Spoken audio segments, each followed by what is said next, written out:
The first thing Cora felt was warmth. Not the thin, dishonest warmth of a fire nearly dead. Real warmth.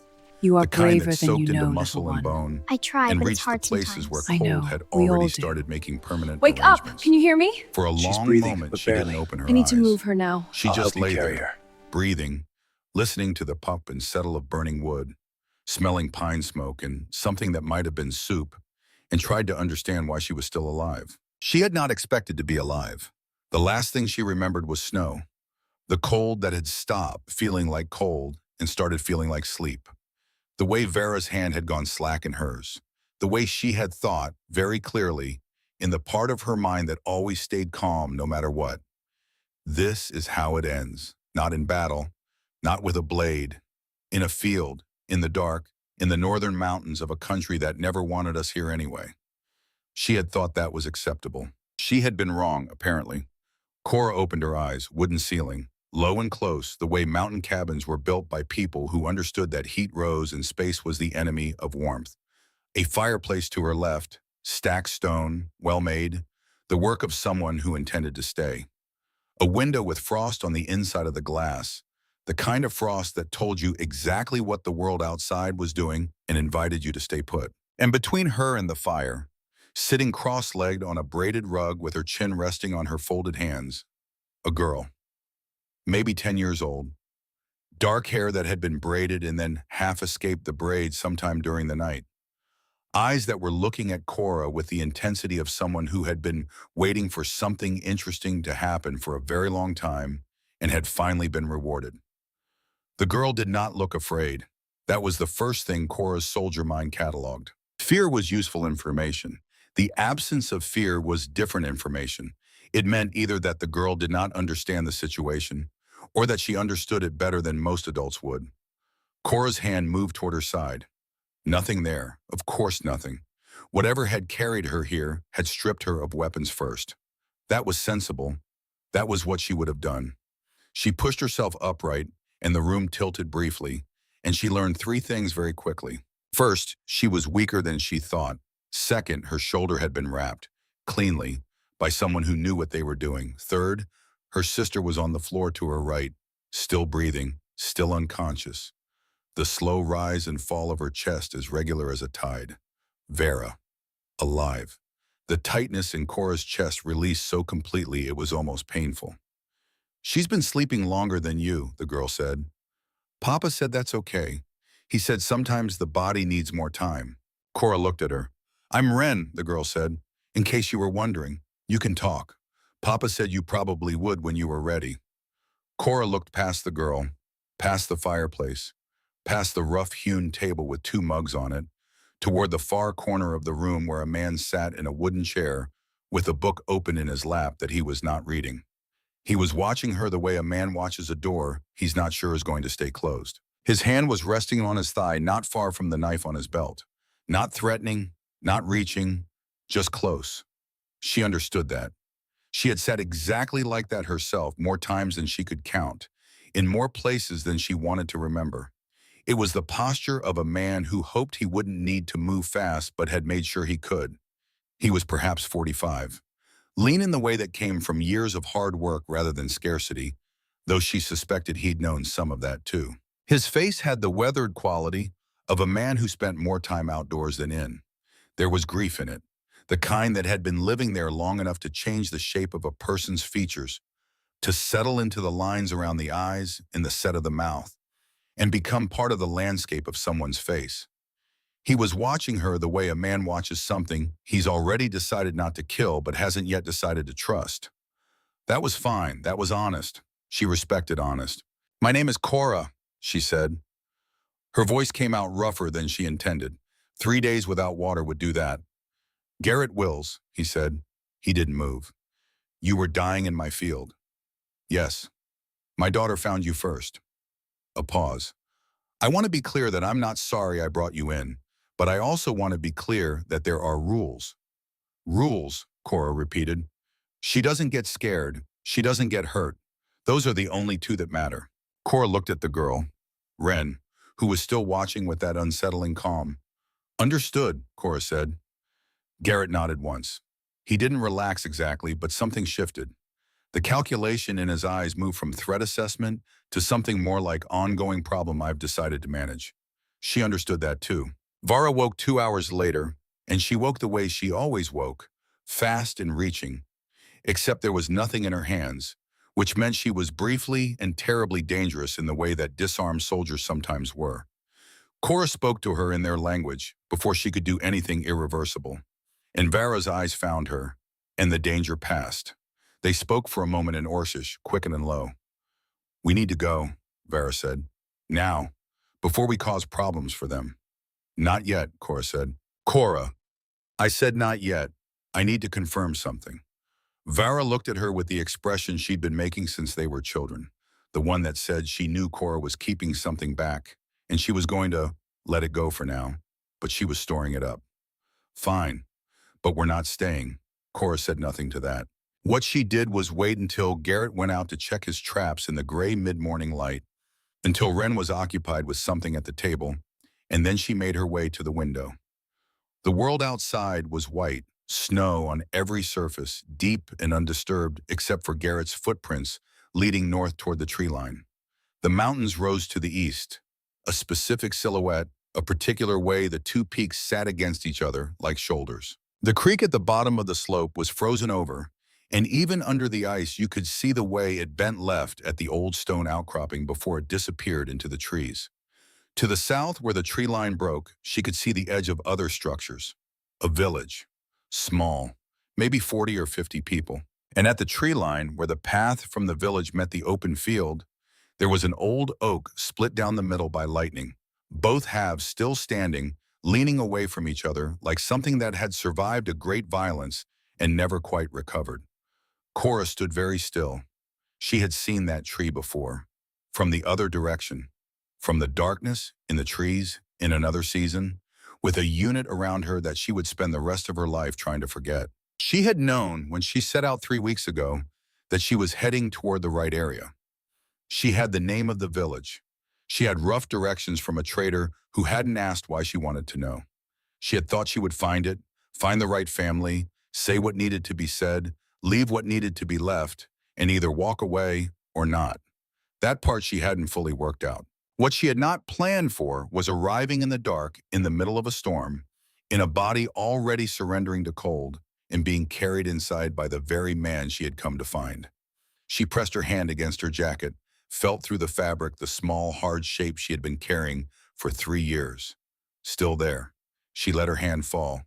She turned from the window. Wren was watching her. "It's pretty, isn't it?" the girl said. "Even when it's trying to kill you, it's pretty." "Yes," Cora said. It is." The days that followed had a quality Cora did not have a word for in any language she spoke. Garrett kept his distance in the way of a careful man, but he did not maintain hostility. He was watchful. He was fair.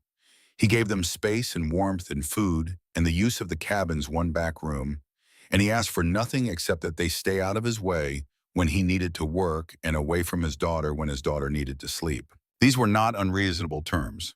Cora had lived under far worse arrangements with far less cause for trust on either side. Vara spent the first several days mostly silent, which was unusual for her. She repaired their armor, working with focused efficiency, her hands moving in patterns so familiar they didn't require thought.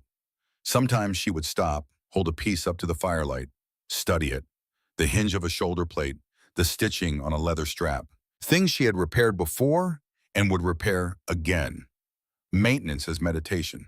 She also, Cora noticed, never took off her boots. Not when she slept, not when she sat by the fire, not when she waded through the slush at the edge of the porch. Garrett noticed too.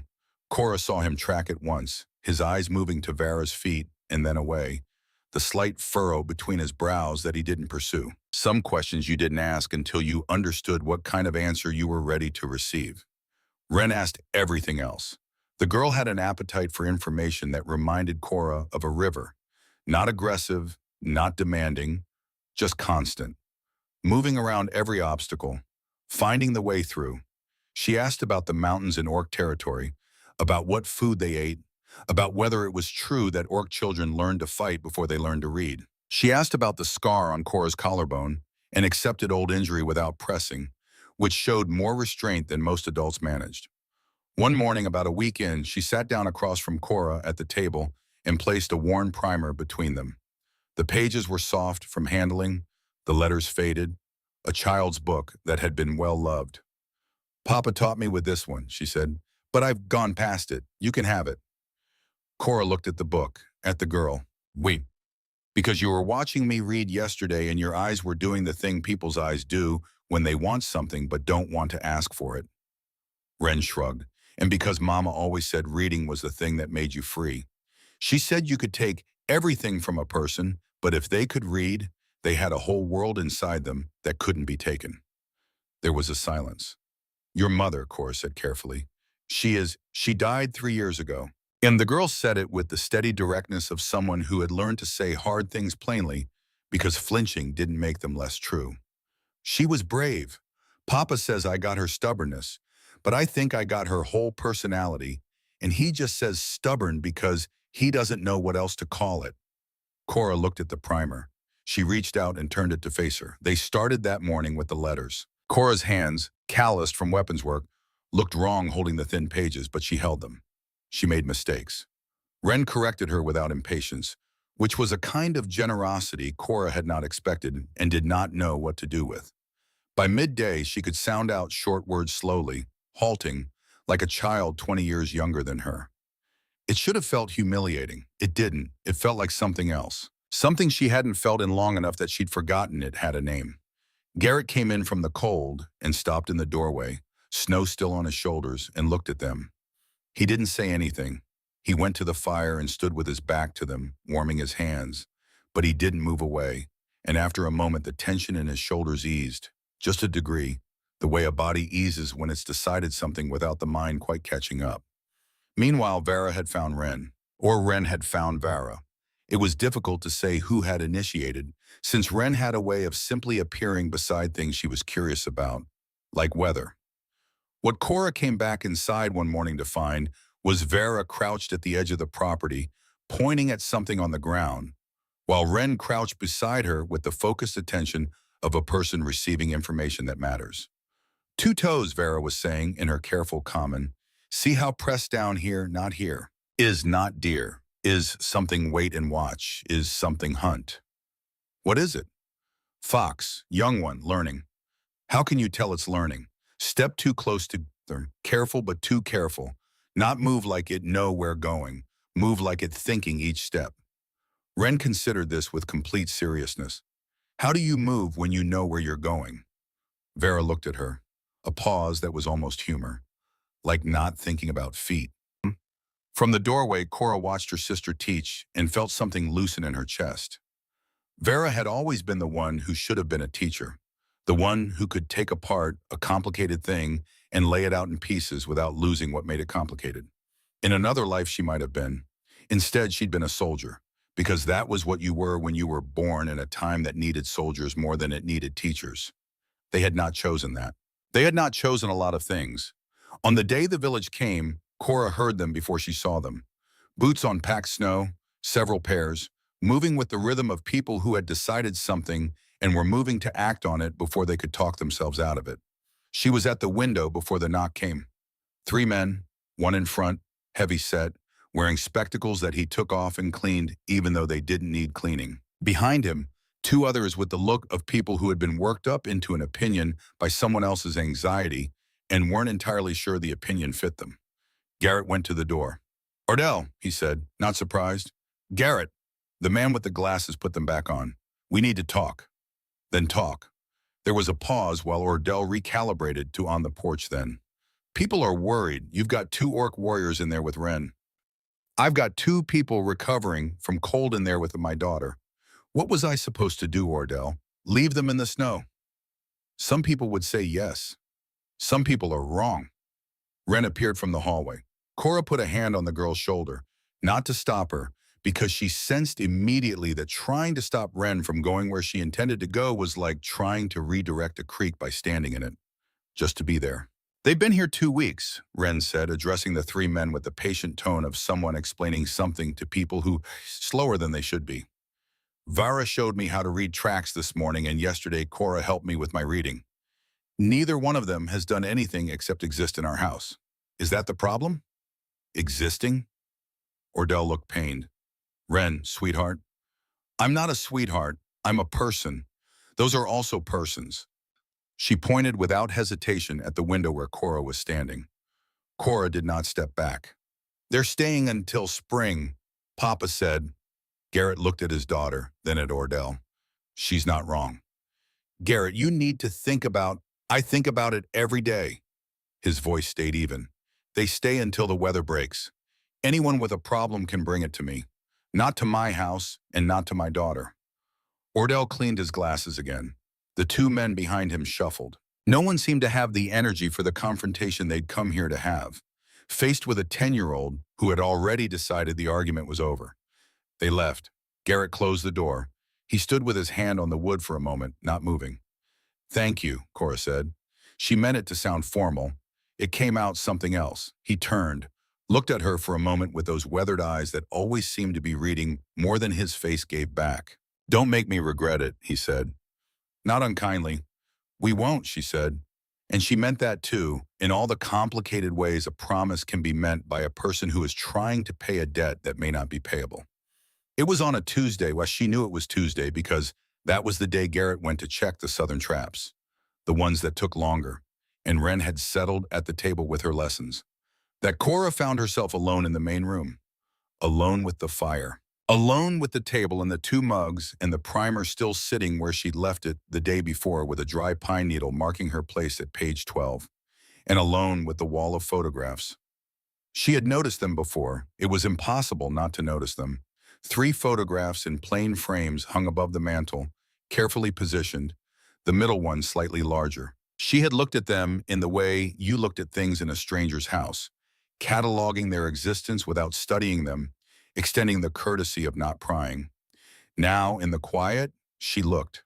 The largest photograph was a wedding picture, a man and a woman on what might have been a summer morning, the light a warm golden quality of early mountain sun, both of them squinting slightly, both of them laughing at something that had happened just before the shutter closed. The man was Garrett, younger with less of the weight in his face but the same eyes, the same stillness at his center. The woman beside him was...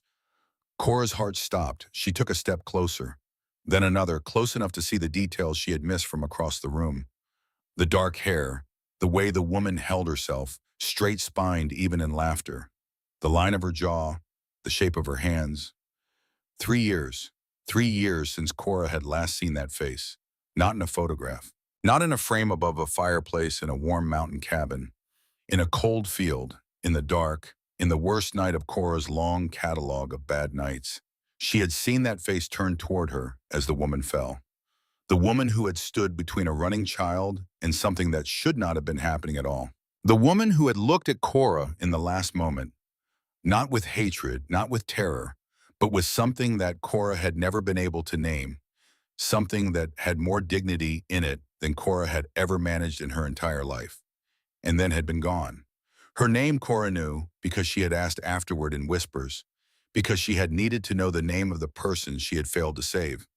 Her name had been Sarah Wills. Sarah Wills, who had married Garrett Wills, who had given birth to Ren Wills, who was right now in the next room sounding out words from a primer that her mother had once used to teach her father to read.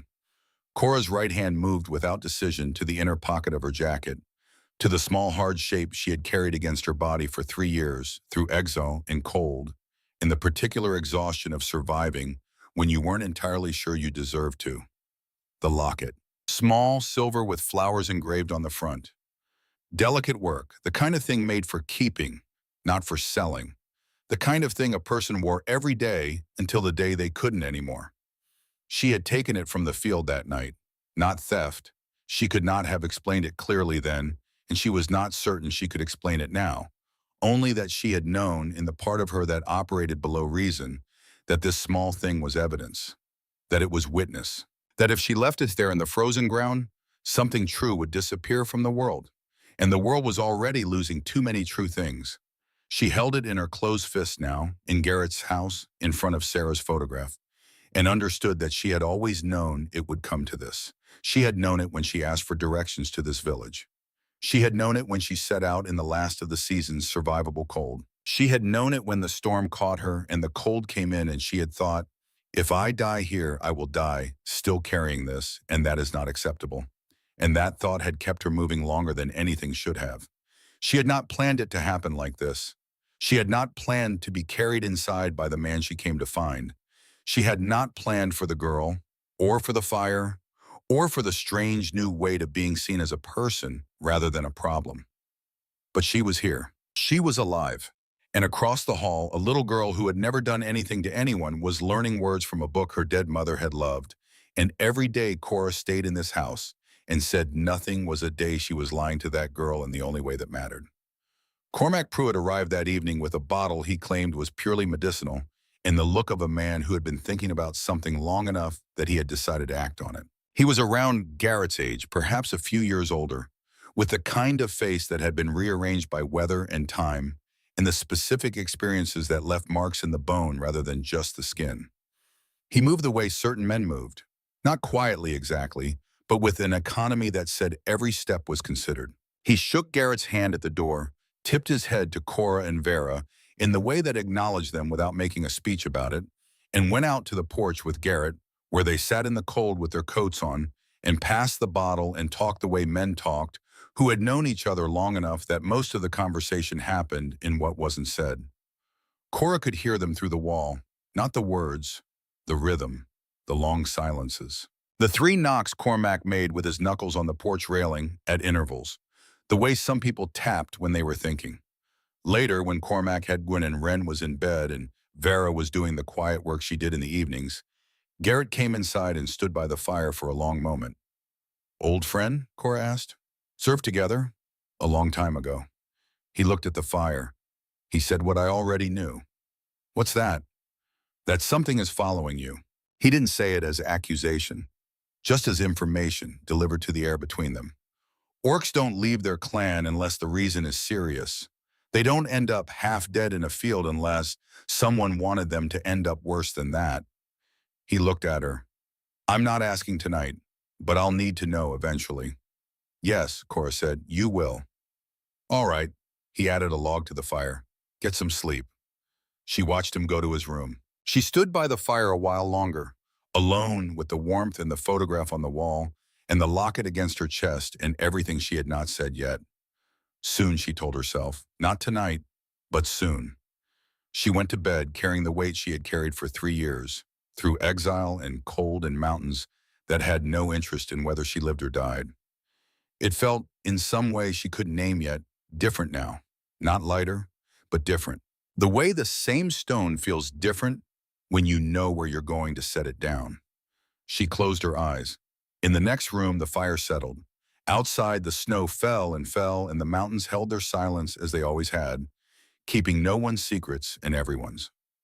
Greta Connolly arrived on a Thursday morning with a basket over one arm and the kind of expression that had decided something before her boots hit the porch. She was perhaps 60, small in the way that small people sometimes were, not diminished but concentrated, as if everything unnecessary had been stripped away over the years until only the essential remained.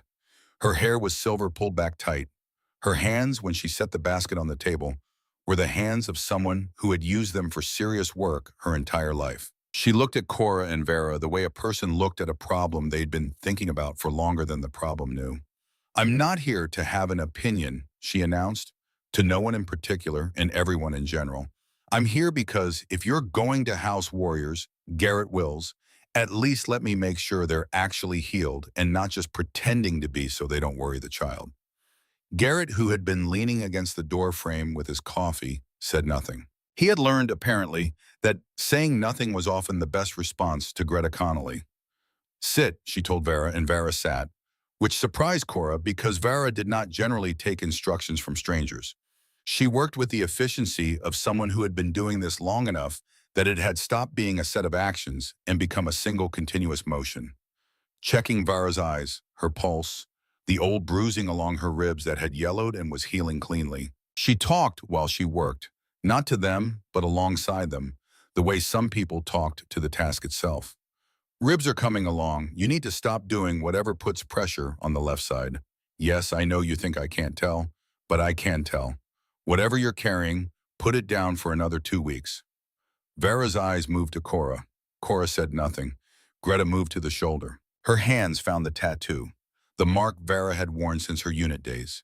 The combination of symbols that meant 3rd Division, Northern Campaign, Gorek's Command, and stopped. The room did not change. The fire kept burning. Outside, Wren was saying something to Garrett about whether foxes dreamed, and his voice came back low and patient. None of that changed. But Greta's hands went still on Vera's shoulder, and her face did a thing that lasted only a second. A door opening and closing very fast, something glimpsed through the gap. And then she finished her examination with the same steady efficiency as before, and said Vera was healing fine and should drink more water, and turned to Cora. Cora held herself still under the examination. The shoulder, the collarbone scar, the lung capacity she had not quite recovered yet. Greta's hands were impersonal and precise. Her eyes were not. Breathe, Greta said, not instruction. Observation. I am breathing. Deeper than that. Cora breathed deeper. It pulled across the healing tissue and she didn't flinch. And something in Greta's expression acknowledged this without commenting on it. When she was done, she closed the basket. She said she'd leave some dried elderberry and something for the shoulder. She said it in the direction of the doorway, not of Cora, and then she said, still not looking at her, "Would you help me with something outside? Just a moment." It was not a question. Cora looked at Vera. Vera's face was still, which meant she was thinking several things quickly and had decided to let this play out. Cora put on her coat and followed Greta out the door. The cold was sharp and immediate after the warmth of the cabin. Greta walked to the edge of the porch and stopped, looking out at the field, at the white expanse running to the tree line, the mountains dark against the pale sky. She didn't speak for a moment. Cora waited. "My daughter's name is Clara," Greta said finally. Her voice was even, the way voices went even when a person had practiced saying a thing so many times the emotion had been worn smooth by repetition. She was 8 years old 3 winters ago. She was playing at the edge of the village when the raiding party came. She ran. Someone was faster than she was. Cora said nothing. "There was a woman," Greta said, "not from the raiding party, from the village. She came out of nowhere, or it felt like nowhere, the way brave things sometimes seem to come from nowhere, because we couldn't believe they were just there in a person waiting." She put herself between my daughter and what was coming. A pause. She did not survive that choice. The snow in the field was undisturbed, not even bird tracks. "Sarah Wills," Cora said. Greta turned and looked at her. "That was her name," Cora said. "Sarah Wills. She had dark hair. She stood straight even when she was afraid. She looked at me in the last moment like..." She stopped. Some things didn't have endings when you tried to say them out loud. "Yes," Greta said softly, "that sounds like her." Silence. "I recognize the mark on your sister's shoulder," Greta said. "I've seen it before, in the dark, at a distance, but I've seen it. I spent a long time afterward trying to learn every detail I could about that night. Because that's what you do when something takes something from you. You try to understand it, even when understanding doesn't help." She looked back at the field. "I'm not here to accuse you of anything. I've been looking at eyes for 40 years, and I know what guilt looks like when it's been living inside a person long enough to become part of how they breathe." Cora felt something move through her chest. Not the sharp thing she'd been braced for, something older and slower, and in some ways harder. "I've been carrying it since that night," she said. The words came out flat, pressed thin by the weight they'd been under. "We were..." She stopped, started again. "I knew it was wrong, what Gorek ordered, what he did. I tried to stop it, and I was not strong enough. And I have been walking around with that failure in my body like a stone ever since." Greta was quiet. "Your daughter," Cora said. She's 11 now. She has nightmares sometimes. She is otherwise stubbornly, completely fine." Something moved in the older woman's voice. Pride and sorrow in the same breath, the way those things coexisted in parents who had watched their children survive something. "She has her mother's resilience."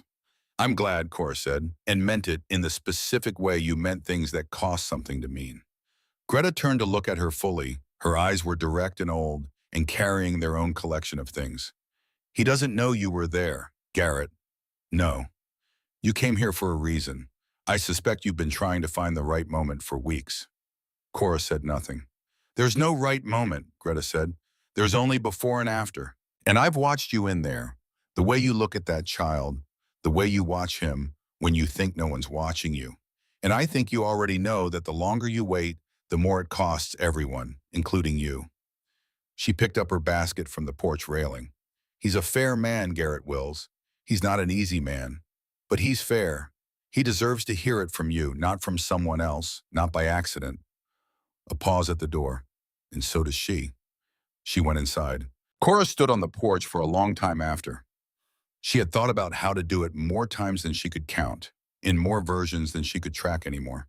In the dark hours of too many nights in this cabin, and before it, in the months before she'd set out, in the 3 years before that, when it was still a someday thing, a thing she would do when she found the right words.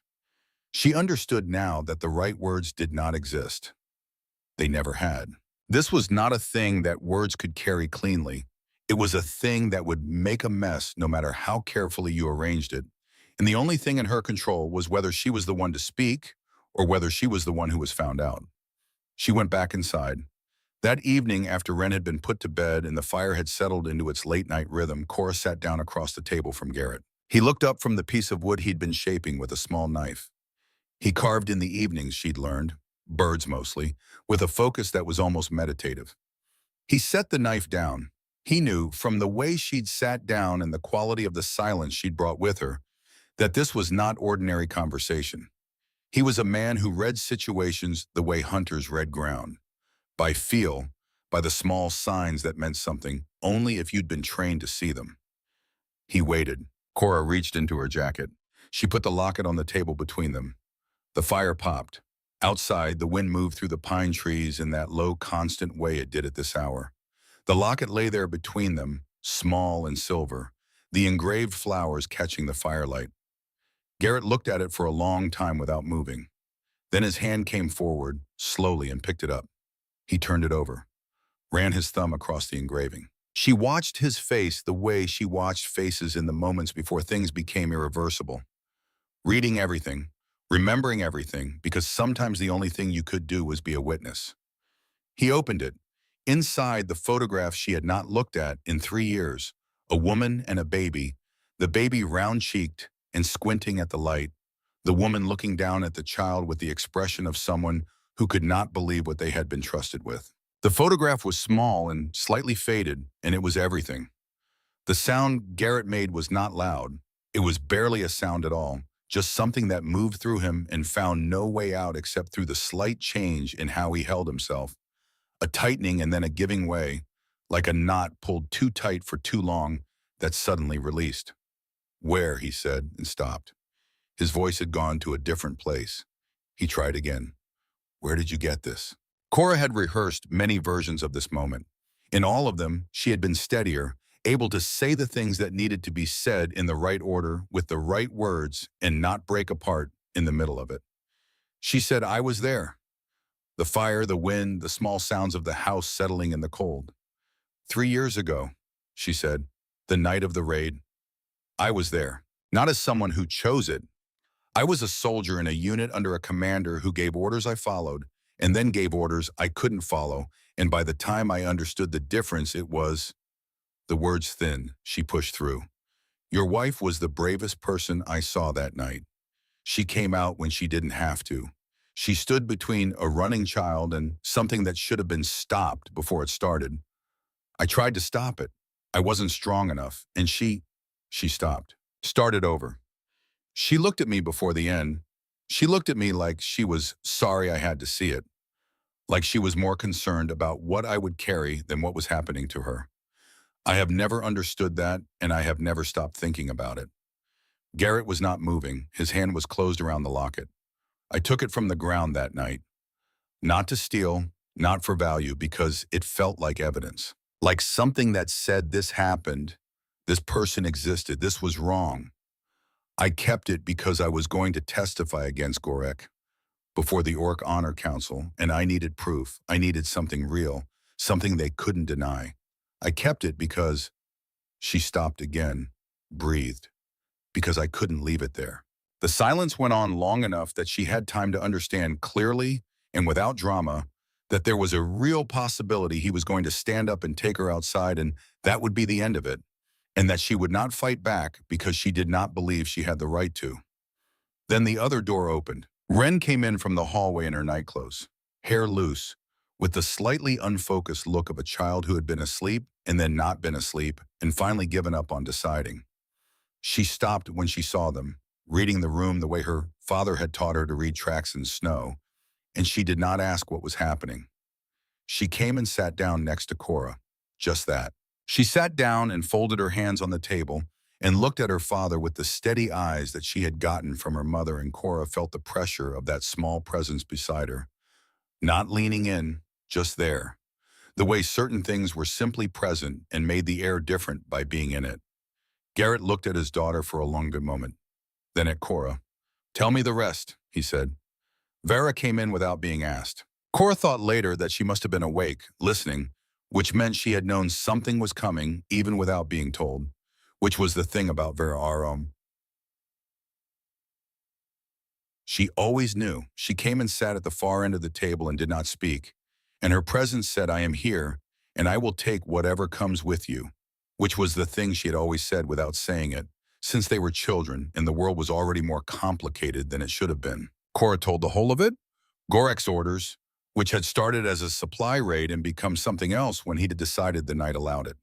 The way the unit had followed, because following was what they had been trained to do, because disobeying in the field had consequences that stopped you from disobeying again. The moment she had understood that this was not a supply raid anymore and had stepped forward and said so and been knocked down and told to stand in place or be left as a body herself, the child running, the woman who came out, what happened after.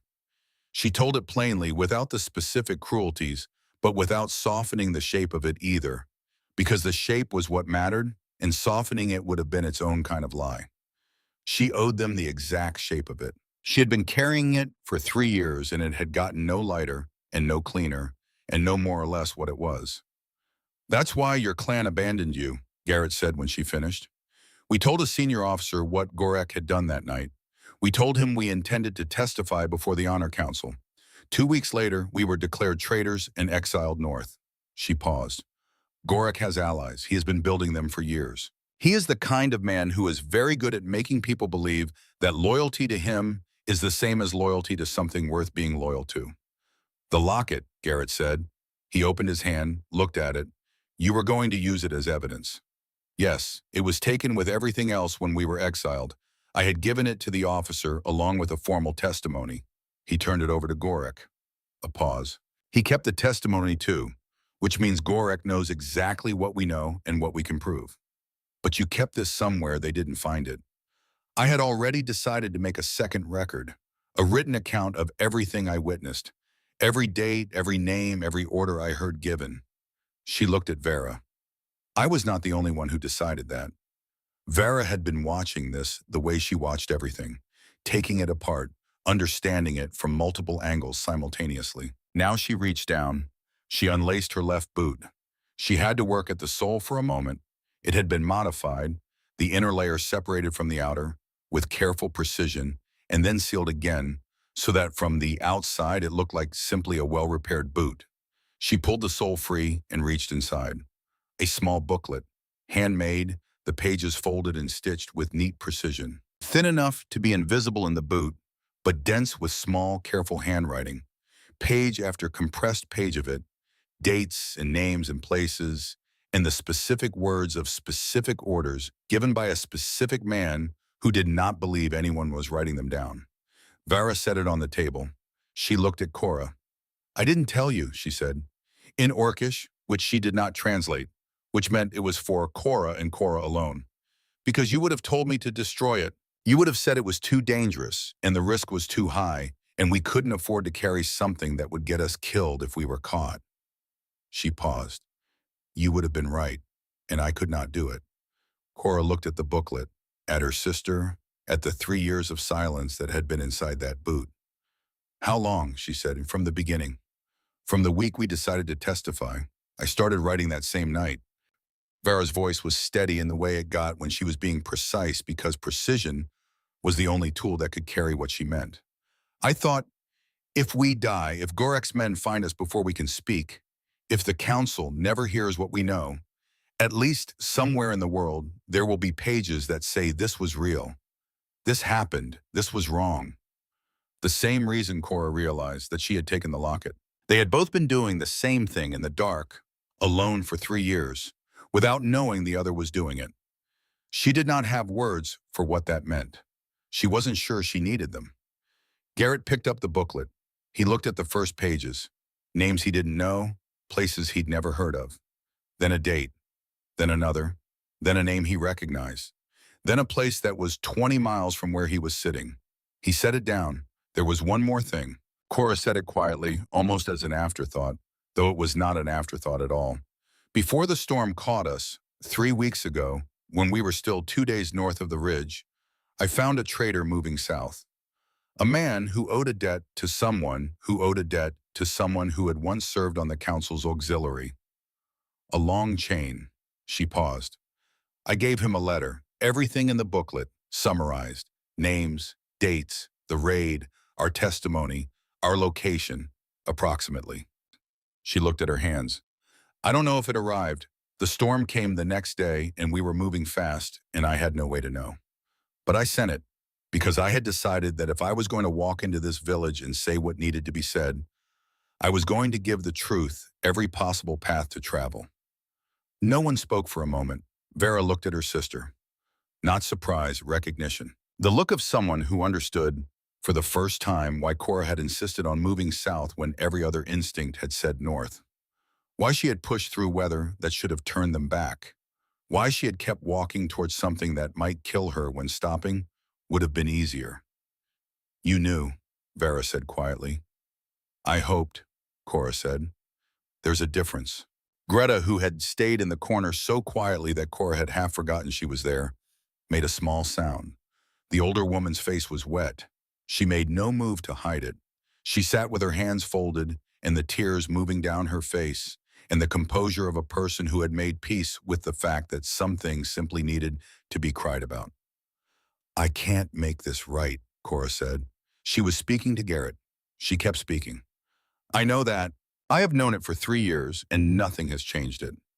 I came here because not coming was cowardice, and I'd already had 3 years to figure out that I'd rather be afraid of the right things than comfortable with the wrong ones. She paused. I'm not asking for anything. I'm not asking for forgiveness. I'm not asking you to feel differently than you feel. I'm just asking you to know what I've told you and to take back what was yours. Garrett looked at the locket for a long time. Then he looked at Wren. His daughter looked back at him with her mother's eyes in her mother's face and said nothing, because she understood, in the way of children raised by honest people, that this was not a moment for her to shape. This was a moment for her to witness. He stood up. He crossed to the window and stood there with his back to the room, his shoulders raised against something invisible, and Cora could see the muscles of his back through his shirt, the tension of a man holding himself very still around something that wanted badly to break him apart. He stood like that for a long time. When he turned back, his face was a complicated country. Grief and something harder than grief, and underneath both of those things, something else that was not resolution. Resolution was too clean a word, but was perhaps the beginning of the territory that resolution was eventually built on. He took the chain from his shirt pocket, the one Cora had noticed, worn but never threaded through anything, carried loose like a thing he hadn't been ready to use. He threaded the locket onto it. He put it around his neck. He said, I need time. I know, Cora said. I can't feel what I'm supposed to feel about this tonight. I'm not asking you to. I don't know what I feel tonight. That's fair, she said, and meant it. He looked at her for a moment longer, then at Vera, at the booklet on the table. Keep that safe, he said. Yes, Vera said. He looked at Wren. Bed. Papa? Bed. I'll come in a few minutes.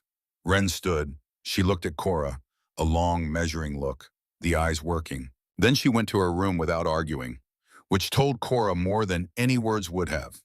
Garrett went to the fire and added 2 logs. The flames took them slowly, building back from coals. He stood with his hand on the mantel, looking into the fire, and then he said to no one in particular, her name was Sarah Louise Wills. She grew up in the valley, came north when her family moved. She could make anything grow. She liked storms, not afraid of them, liked them, said they were honest. Yea, a pause. She would have been the one to bring you inside. That would have been her, not me. I know, Cora said softly. I did it because I thought it was what she would have done. I know that too. The fire burned. The wind moved through the pines. From Wren's room, the small sounds of a child settling toward sleep. Greta quietly gathered her basket.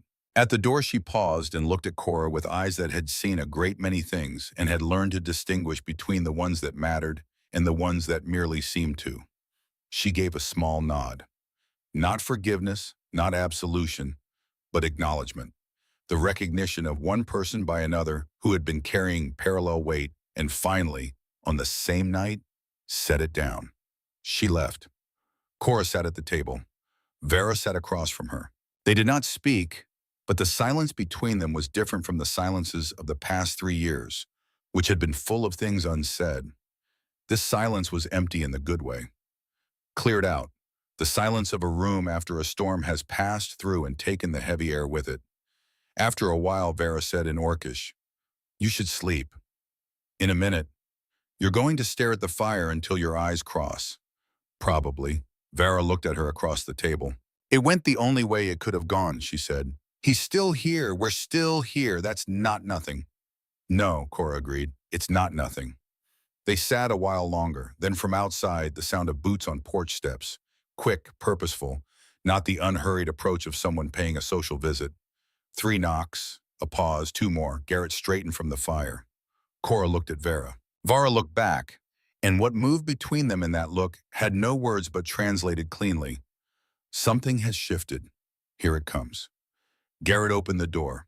Cormac Pruitt stood on the porch in a coat pulled over sleeping clothes, his breath smoking in the cold, his face set in the way it set when he had news he would rather not be carrying. "I'm sorry for the hour," he said. "Garrett."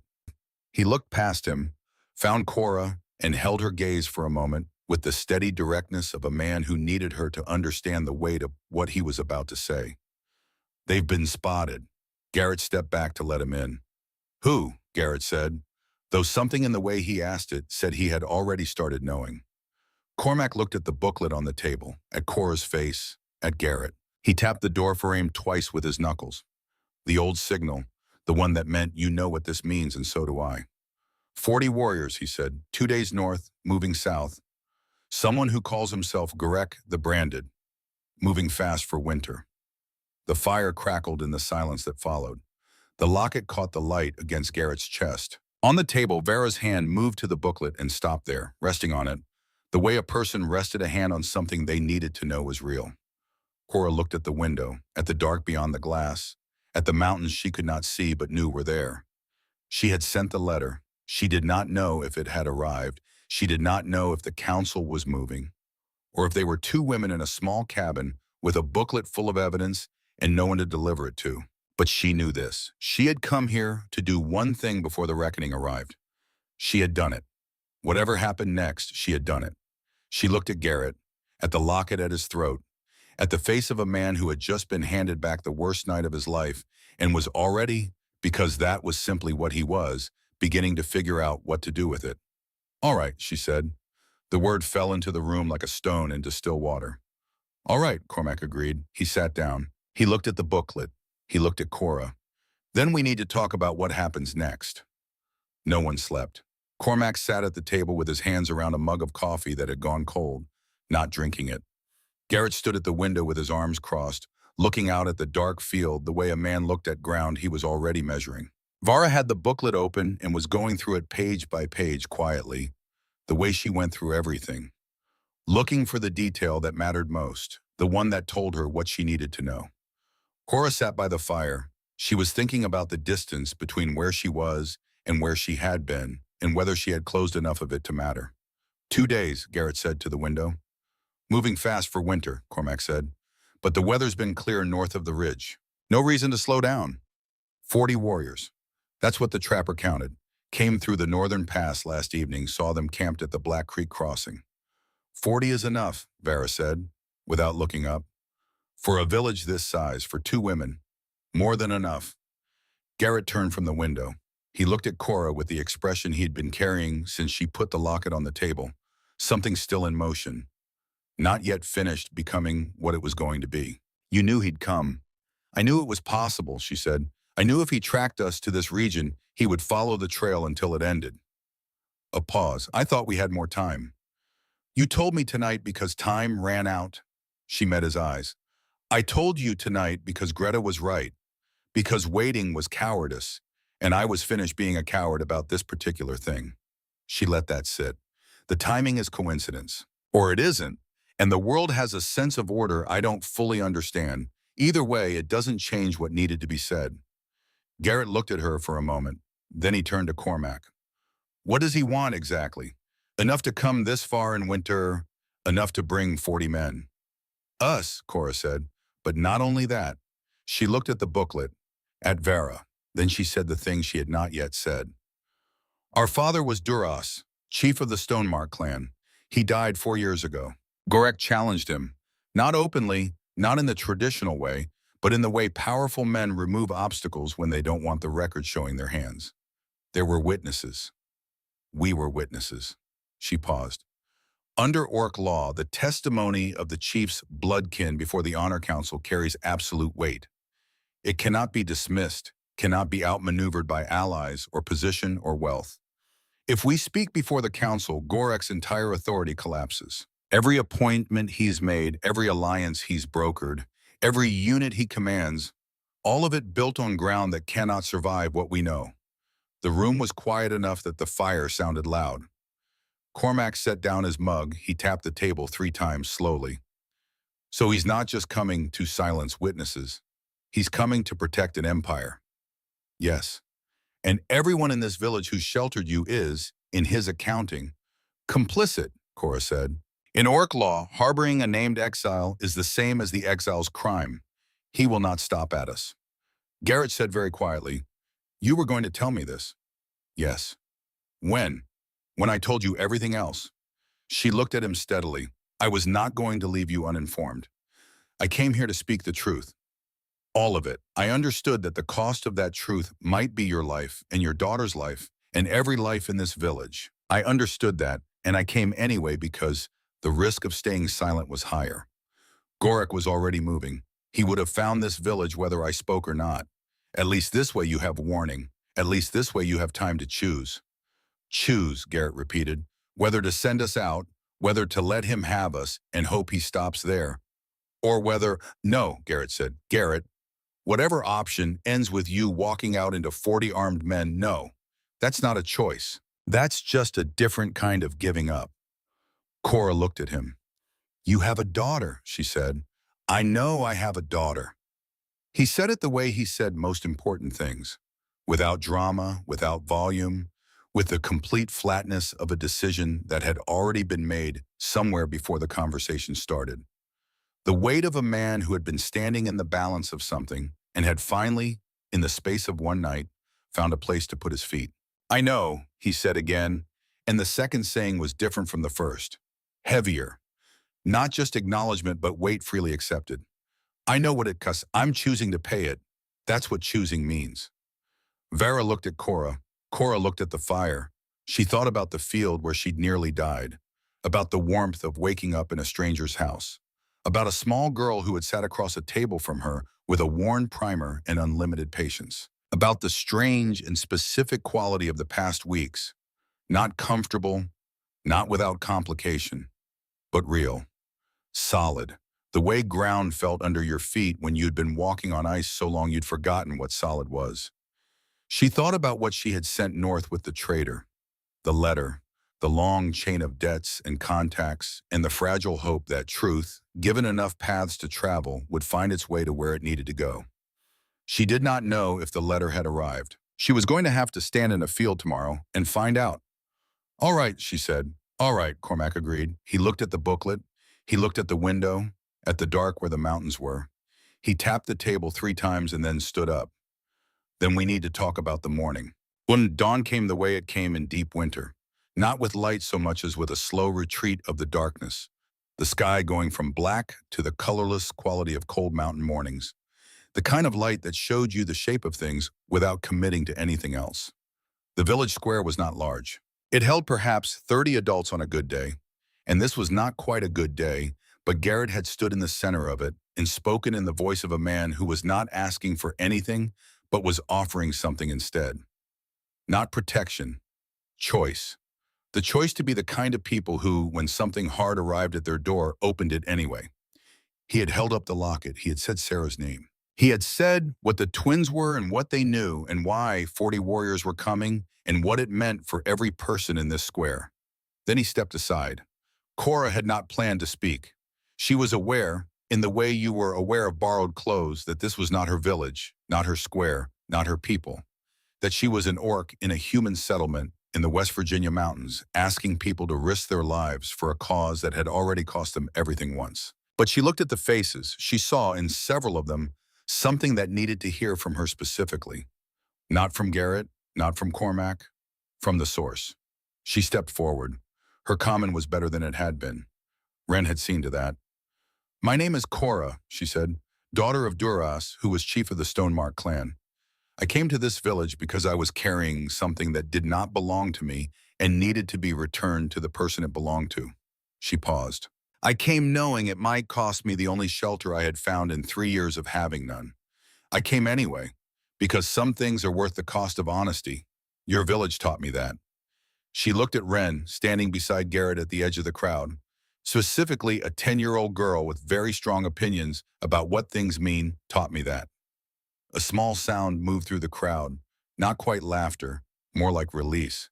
"I am not asking you to fight for me. I am asking you to decide what kind of people you are, the same way I had to decide what kind of person I was." The answer I found was the kind who doesn't leave things undone, the kind who says what is true even when it is terrifying. She looked at Garrett, at the locket at his throat. "You have good people here. I think you already know that. I wanted you to know that I know it too."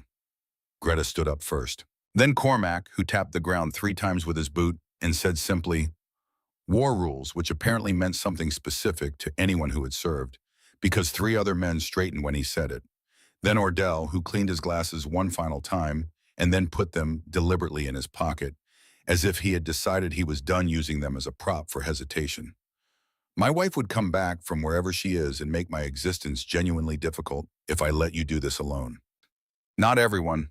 That was honest. A handful of people found reasons to drift to the edges of the square, and Cora did not blame them. 40 warriors was a real number. Fear was reasonable. She was afraid herself in the cold, steady way she had always been afraid before things that mattered. But enough stepped forward. Enough to matter. They came at first light. Cora heard them before she saw them. The sound of a large group moving in formation, boots on frozen ground. The way 40 people moving together sounded different from 40 people moving separately. She had heard it many times. She had been part of that sound many times. She recognized it the way you recognized a language you had grown up speaking. She was standing at the edge of Garrett's property when they emerged from the tree line. Gorick was easy to identify. He was large in the way that some men were large, not just in height or width, but in the space he took up in the air around him. Some quality of presence that pushed outward and demanded accounting. His armor was red, not painted but dyed. The leather treated with something that gave it that warning color she had seen on him in another field, in another season. The mark on his forehead, the 3 lines of his warlord rank, caught the early light. He had not changed. She had. She understood that now, clearly and without drama. She was not the soldier who had stood in that field 3 years ago, frozen between the order she'd been given and the person she was trying to be. She was not that person anymore. The distance had not closed.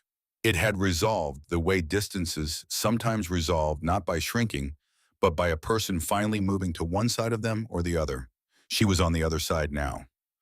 Garrett stopped his line at the field's edge. He looked at the people standing opposite.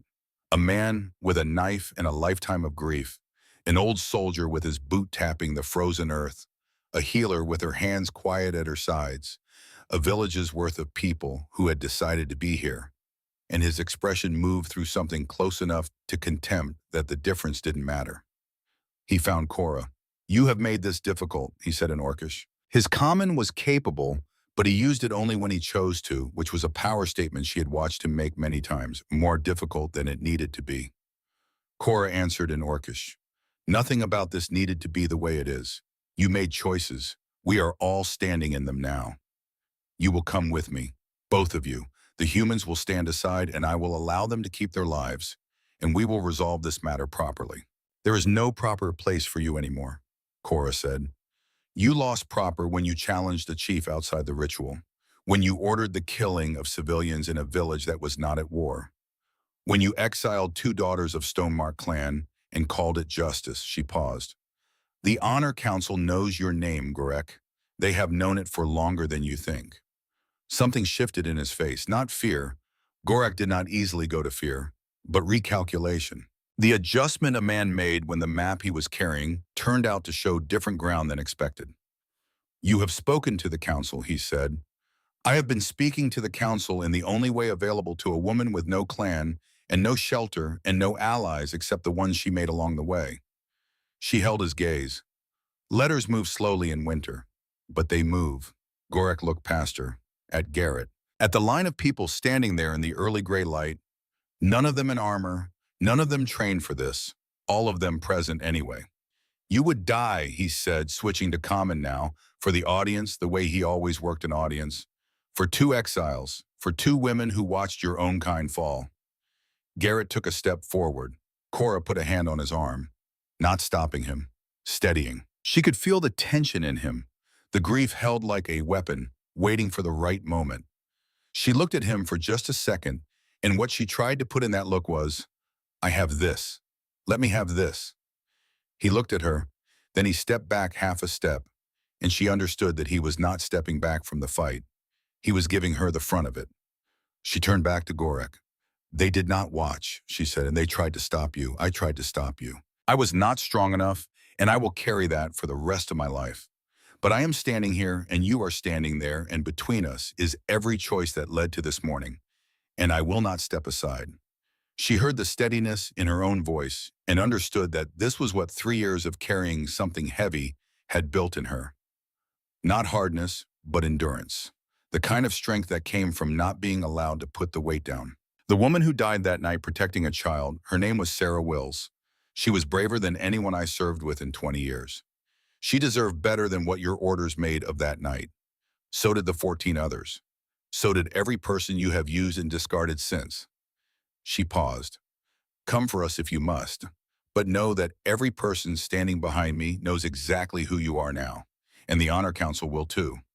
Garrett's hand moved to his weapon. Cora did not move. Behind her, Cormac's boot tapped the ground. Once, twice, 3 times, steady and even. Then other sounds, befas, the people behind her shifting their weight forward, not back. The sound of people deciding all at once that they were not going anywhere. Garrett drew his blade, 1 step forward, and then, not from behind Cora, not from the council that had not yet appeared, but from behind Garrett himself, a sound, metal on metal, very small, very deliberate. One of his own warriors, standing 3 men back on the left side, lowered his blade to rest position. Not dropped. Lowered. The difference mattered. It was not surrender. It was refusal. Then another, 2 men down on the right. Garrett turned his head, just slightly. And what he saw in the faces of his warriors was the thing that could not be undone once a commander saw it. Not fear, not defiance, but the particular quiet of men who had traveled a long way on someone else's certainty and had arrived at a field in winter and were looking at the cost of the next step and finding it did not add up. The name was gone. They could all feel it. The authority that had held them here had depended on Garrett's untouchability, and standing in this field, in this cold, with a line of unarmed humans who were not running, the untouchability was gone. He looked at Cora one more time. She returned his gaze, not leaning in, not leaning back. She had nothing left to prove to him and no anger left to spend on him. And she thought perhaps that was the most complete victory available. Not what was coming, not the council's words, but the simple fact that she was standing in a field that still had warmth in it, and he was standing in one that didn't. The horns sounded. From the north, where the tree line curved and the ridge came down to the valley floor, One long note, the kind that carried over cold air for distances that seemed impossible. Then a second horn, a different tone, the two of them weaving together in a pattern Cora recognized from childhood.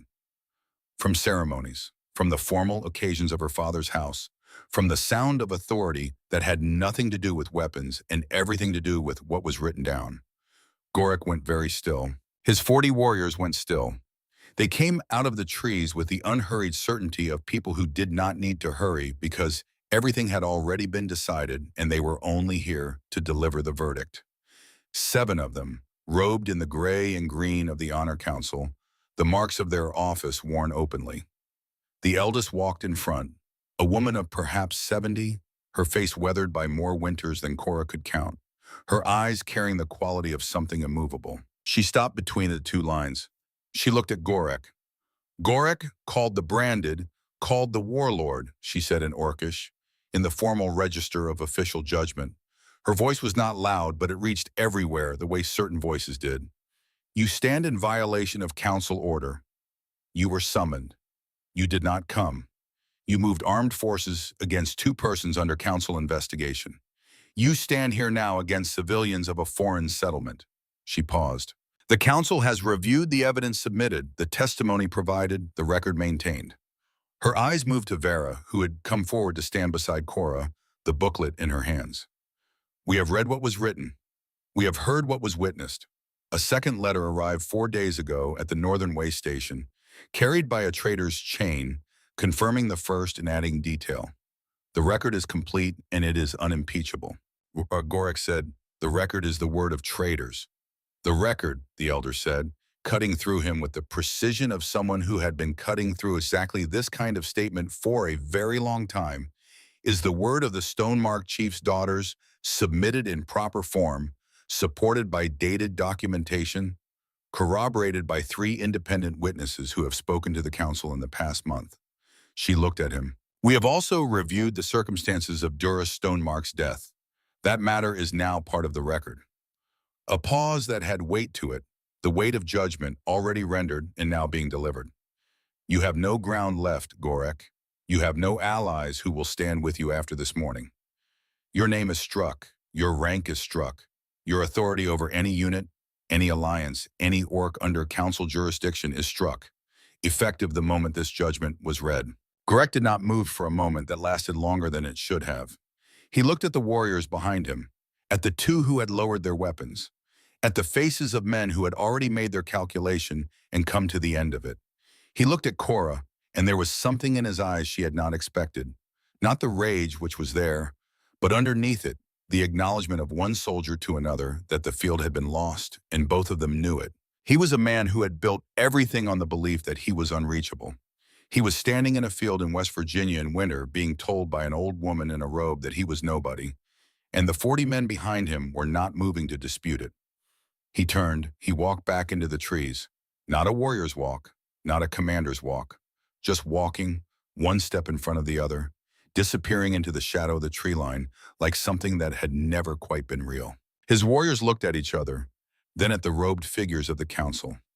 Then they followed him, not as a unit but as individuals making the same calculations separately, the way loyalty dissolved when the person at its center was gone.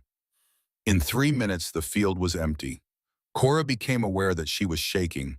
Not visibly, she had too much training for that. But somewhere beneath the steadiness, her body was acknowledging what her mind had been managing.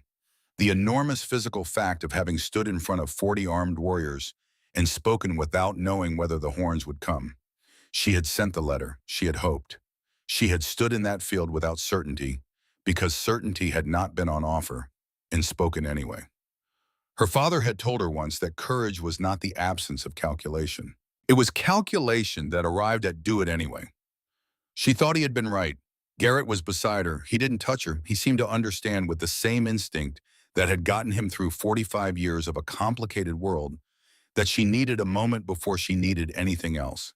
He just stood there, the locket visible at his collar, his presence steady and without demand. Wren appeared from behind the line of villagers, which meant she had been there the whole time, which meant she had ignored every instruction she had been given, which meant she was absolutely her mother's daughter in ways that were occasionally impossible and always exactly right. She came and stood on Cora's other side. She didn't say anything. She put her hand in Cora's. Cora looked down at the small hand, then at the girl's face, those eyes that saw too much and gave back honesty in return for honesty. She held on. The elder crossed the field toward them. She stopped in front of Cora and Vera and looked at them for a moment with those immovable eyes. And what was in them now was not the formal distance of judgment, but something older and warmer underneath it. "You have done what your father would have asked," she said in common, for the people around them. "You carried the record when no one else would. You spoke when you could have stayed silent. You walked toward the thing that could have killed you because it was the only direction that led anywhere worth going." She touched the mark on her own wrist, the clan symbol, old and faded. "Your names are cleared. Your exile is lifted. Your honor is restored, and the clan's honor with it." Vera made a sound beside her that was not quite language. She pressed her hand over her mouth. Her eyes were very bright. "Thank you," Cora said. Then the elder turned to Garrett. She studied him with the attention of someone measuring not what was visible, but what had built the visible thing. What years and choices and griefs had made this man standing here, in his field, with a child's hand in one of his hands and a dead woman's locket against his chest? "Sarah Wills," the elder said. Garrett went very still. "We have been asked by the Stonemark daughters, in their formal testimony to the council, to acknowledge by name the civilian who died in the raid ordered by Garrett 3 years ago, the woman who placed herself between a child and harm." The elder's voice carried the formal weight of a thing decided in a proper place and now being delivered into the world. "Under the provisions of the Stonemark Honor Code, a non-combatant who faces a warrior and does not run is acknowledged as a warrior. A warrior who dies protecting the defenseless is entered in the roll of honor." She paused. "Sarah Louise Wills is entered in the roll of honor of the Stonemark clan. Her name will be spoken at the autumn ceremony. Her name will be read aloud. Her name is kept." The sound Garrett made was small and private and absolutely not meant for anyone else. Wren let go of Cora's hand. She went to her father and put her arms around him, which was the exact right thing, the only possible right thing, and he put his hand on the back of her head the way parents held children when they needed to hold something real. Cora watched them. She felt the thing in her chest that had been a stone for 3 years shift. Not disappear. She did not think it would ever entirely disappear, and she was no longer certain it should. Some weights were the correct weight for what they were marking, but it shifted. It became something different. Not the dead weight of what could not be undone, the different weight of what had been done about it. She breathed deeply, across the healing tissue, across the months of cold and motion and not stopping. She breathed, and the cold air came in, and she let it. Vera's hand found her elbow. "All right?" In Orcish, barely voiced. "Yes," she said. And it was true in the way things were true when they were still complicated, but no longer impossible. The elder offered them return. She said it cleanly and without pressure, the way decisions were supposed to be offered, as a real option, with no expectation of which way it would go. The clan council would receive them. Their father's house would be opened. There was ground in Stonemark territory that had been theirs before the exile and was theirs again. They could come home. Cora and Vera looked at each other. The conversation that passed between them was the longest of the silent ones. Longer than most, more things moving through it. The weight of 28 years of shared life. The weight of everything that had happened in the last 3. The weight of a field where they had nearly died, and a fire where they had been pulled back, and a table where a girl had taught Cora words that meant something she hadn't expected them to mean. Vara said to the elder in Orcish, "We thank the council, we thank the clan. We are grateful for the restoration of honor. More than we can say in words that are adequate to it." She paused. "But we have found other ground."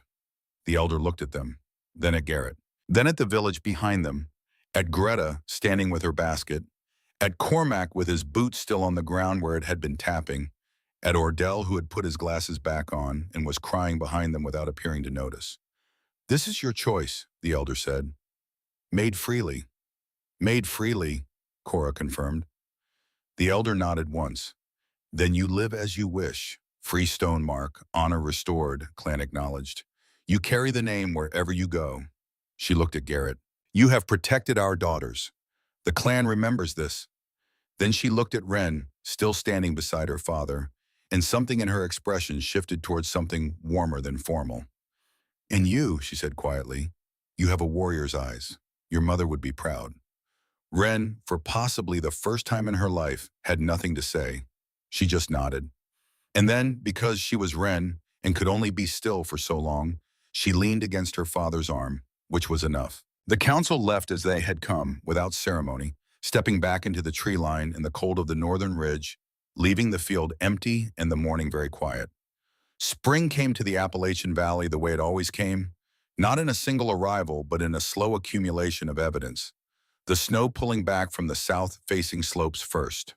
The creek finding its voice again under the thinning ice. The quality of light in the morning that was different from winter light, less absolute, more interested.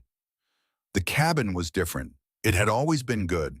Garrett had built it to last and kept it to last, and it had the quality of places that had been lived in long enough to take on something of the people inside them. But it was different now. There was an addition on the east side, rough but solid, put up in a week by Cormac and Ordell, and three other men who had shown up on a Tuesday with lumber and tools and no particular interest in being thanked for it.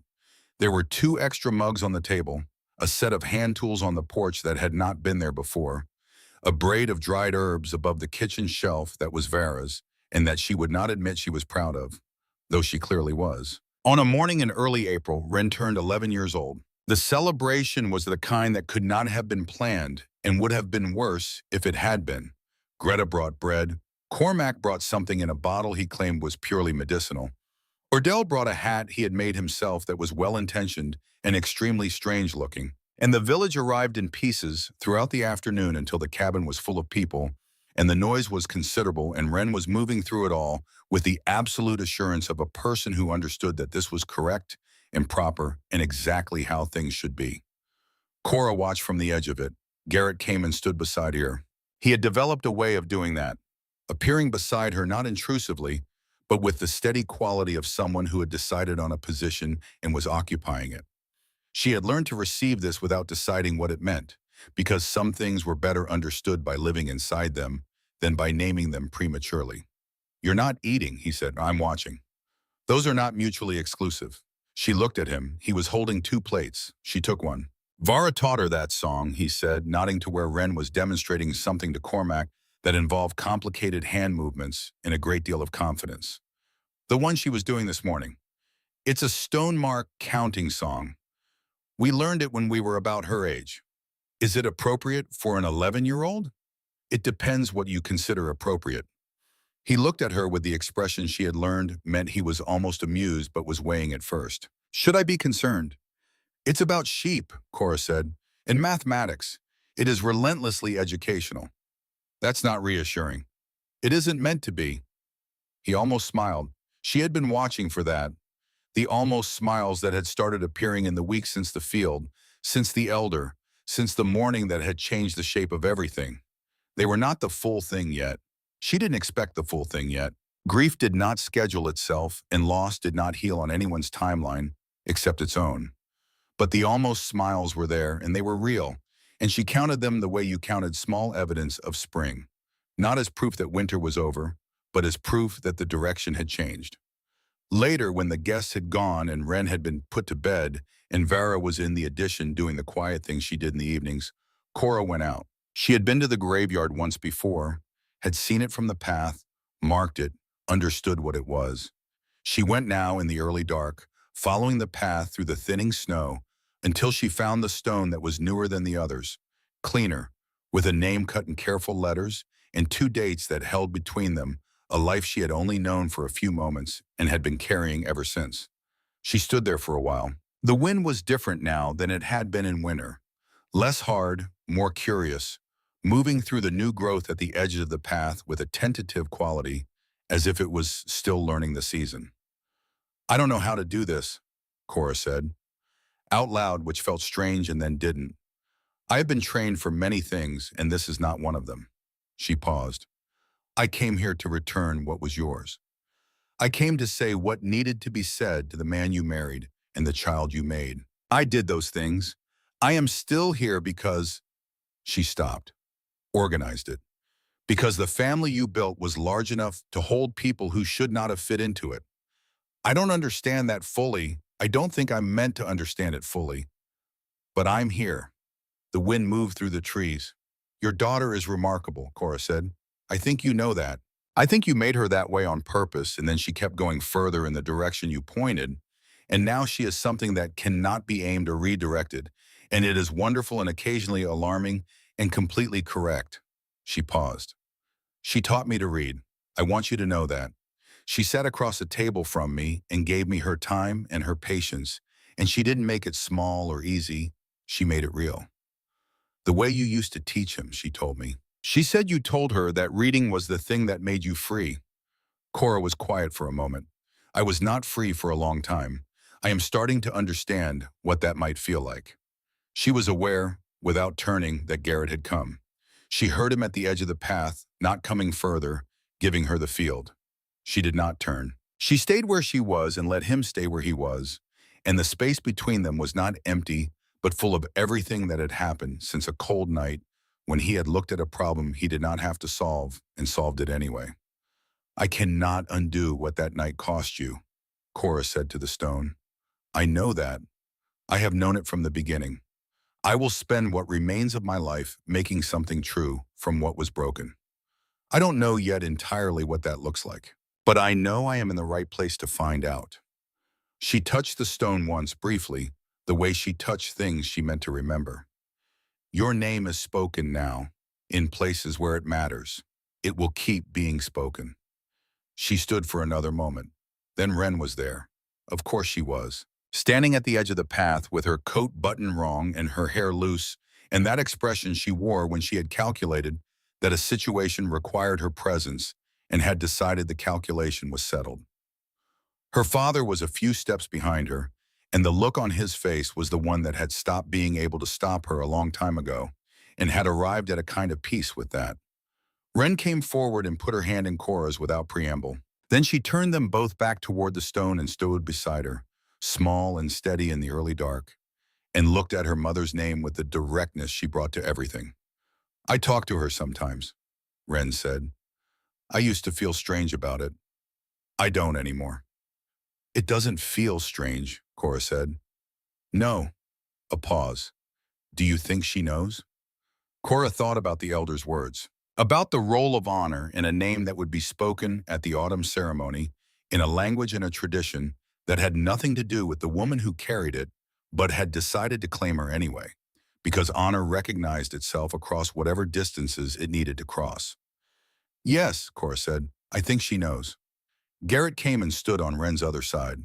The three of them stood before the stone in the early April dark, with the wind moving through the new growth and the light going slow and gold over the western ridge, and the kind of silence that was not empty but full, full of what had been lost and what had been built from the losing, full of what 3 years of carrying a weight had finally brought here, to this field, to this stone, to this strange and impossible and completely correct arrangement of people who had found each other through the worst possible set of circumstances and had decided one by one to stay. Wren leaned against Cora's arm. Cora led her. She looked at the name on the stone, at the careful letters Garrett had cut himself, because he had needed to do it with his hands so that his body understood it, not just his mind. She understood that. She had been carrying things with her hands for 3 years, keeping the evidence alive, making the record real, standing in fields and saying the true thing at the true cost. She understood it completely. The light faded over the ridge. The first stars appeared in the east, faint and uncertain, still learning the season. The creek at the bottom of the slope was running freely now, its voice carrying up through the new growth, through the loose soil that was starting to remember what it was for. Wren said, Papa, Cora, come on. Vera made something for dinner and she won't say what it is, but it smells exactly like the stone-mark stew she made last month. The one that cleared my sinuses, Garrett said. That's the one. Is that a recommendation? It's an experience, Papa. Come on.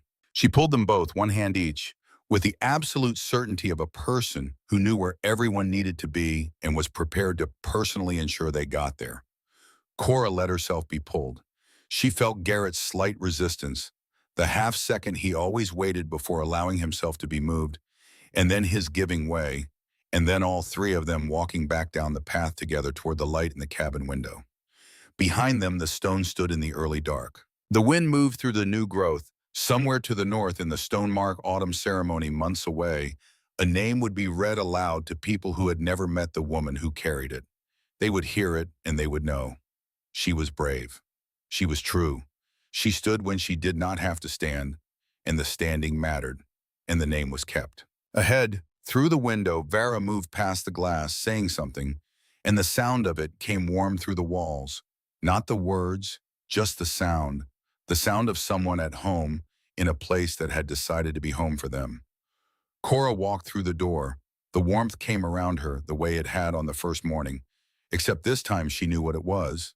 She knew its name and its cost and its address. She knew who had built it and what it had taken from all of them and what it had given back. She knew it was not simple and not finished, and that some days would be harder than today and some easier, and that all of those days were hers now, to live in and to tend and to earn. She had carried the weight a long way. She had put it down in the right place. She sat at the table across from Vera, beside a girl already talking with the full force of her considerable attention, at a table that had room for all of them, in a house built from grief and choice and the specific stubbornness of people who refused to let the worst thing be the last thing. Garrett sat at the head of the table. He looked at all of them. Ren, animated and certain. Vera, precise and present. Cora, who caught his eye and held it for a moment. He touched the locket once at his collar, briefly, the way you touch things that had come back to you from a long way away. Not absolution, not the end of grief, just the recognition that grief and warmth could occupy the same house, could sit at the same table, could belong to the same life without either one canceling the other out. "It smells exactly like last month's stew," he said. "That is because it is better than last month's stew," Vera said. "Prove it." "Eat it," Ren laughed. Cora almost did. The fire burned. Outside, the season was turning. Inside, the fire kept burning. And that was enough. That was exactly, precisely, completely enough.